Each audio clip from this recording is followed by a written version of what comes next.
Operation सिंदूर बड़ा update. Kashmir को लेकर भारत की पाकिस्तान को 2 टूक। विदेश मंत्रालय के सूत्रों के मुताबिक बड़ी खबर ये आपको बता रहे हैं, पाक से सिर्फ पीओके की वापसी पर बात होगी। सूत्रों के हवाले से ये जानकारी है। कश्मीर में तीसरे पक्ष का हस्तक्षेप नामंजूर। सूत्रों के हवाले से बड़ा अपडेट आपको बता दें, इस वक्त किसी भी तरह की जो बातचीत होगी वो राजनीतिक लेवल पर नहीं होगी। सिर्फ जो अफसर है वो आपस में बात करेंगे बॉर्डर से रिलेटेड मामलों को लेकर। तो कश्मीर में तीसरे पक्ष का हस्तक्षेप मंजूर नहीं है। तो पाक से सिर्फ पीओके की वापसी पर ही बात होगी और कश्मीर में तीसरे पक्ष का हस्तक्षेप नामंजूर है, इसे बर्दाश्त नहीं होगा, यह भी साफ कर दिया गया है। हालांकि ये सूत्रों के हवाले से जानकारी है जो हम आपको दे रहे हैं।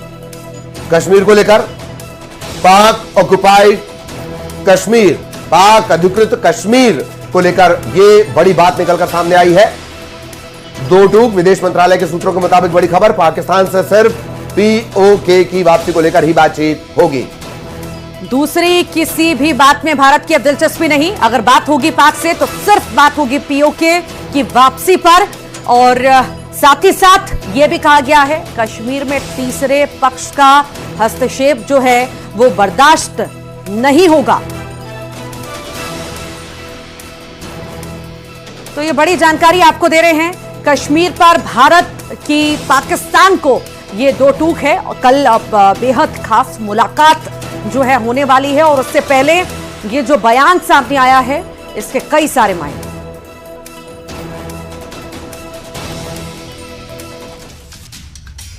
और अब बात करेंगे ब्रह्मोस मिसाइल की, जिसकी गर्जना से दुश्मन कांप उठता है। ऑपरेशन सिंदूर के दौरान पाकिस्तान में लंबी दूरी पर मौजूद टारगेट्स को हिट करने के लिए भारत ने अपनी सुपरसोनिक ब्रह्मोस मिसाइल का इस्तेमाल किया। इसके बाद पाकिस्तान के तेवर ढीले पड़ गए और वो सीधे सीज फायर के रास्ते पर आ गया। तो वहीं आज देश के रक्षा मंत्री राजनाथ सिंह ने ब्रह्मोस मिसाइल प्रोडक्शन यूनिट का शुभारंभ करते हुए कहा कि ब्रह्मोस हमारी शक्ति का प्रतीक है। आज का दिन शक्ति की आराधना का है। ऐसा इसलिए क्योंकि ब्रह्मोस की खासियत इसे कई मायने में अलग बनाती है।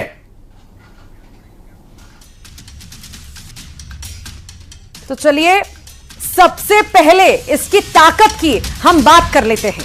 क्या क्या इसकी खूबियां हैं। दुनिया की सबसे तेज सुपरसोनिक क्रूज मिसाइल ये है। जमीन, हवा और समुद्र से इसको लॉन्च किया जा सकता है। फायर एंड फॉरगेट, इस प्रिंसिपल, इस टेक्निक पर यह काम करती है। गति मैक की अगर हम बात करें 2.8 यानी कि ध्वनि की गति से लगभग 3 गुना मारक क्षमता इसमें है। यह रफ्तार की बात हो गई। और मारक क्षमता 290 से 400 किलोमीटर तक, यानी टारगेट जो हो सकता है वो 290 से 400 किलोमीटर तक। आज जो ब्रह्मोस फैसिलिटी शुरू हो रही है, मैं समझता हूं वह यूपी डिफेंस कॉरिडोर का यह गौरव होगा। यह सिर्फ उत्तर प्रदेश का ही नहीं बल्कि देश का सबसे बड़ा BrahMos integration and testing facility centre है। यह रक्षा क्षेत्र में भारत की आत्मनिर्भरता के प्रयास को भी मजबूती प्रदान करेगा। साथियों, जहां तक ब्रह्मोस का प्रश्न है तो आप सभी यह जानते हैं कि ब्रह्मोस दुनिया के सबसे तेज सुपरसोनिक क्रूज मिसाइल्स में से एक है। ब्रह्मोस सिर्फ एक हथियार नहीं है बल्कि यह अपने आप में एक मैसेज है। मैसेज हमारी आर्म्ड फोर्सेस के स्ट्रेंथ का है। मैसेज दुश्मन के प्रति हमारी डेटरेंस का है, प्रतिरोधक क्षमता का है। मैसेज हमारी बॉर्डर्स की सेफ गार्डिंग के हमारी प्रतिबद्धता का है।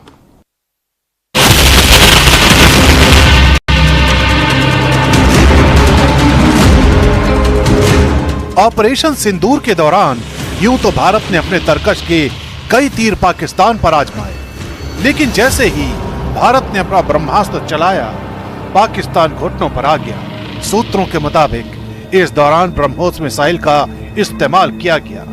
ऐसा इसलिए किया गया क्योंकि लंबी दूरी पर टारगेट करना था। इसके लिए सुखोई लड़ाकू विमान का इस्तेमाल किया गया। BrahMos is a supersonic missile.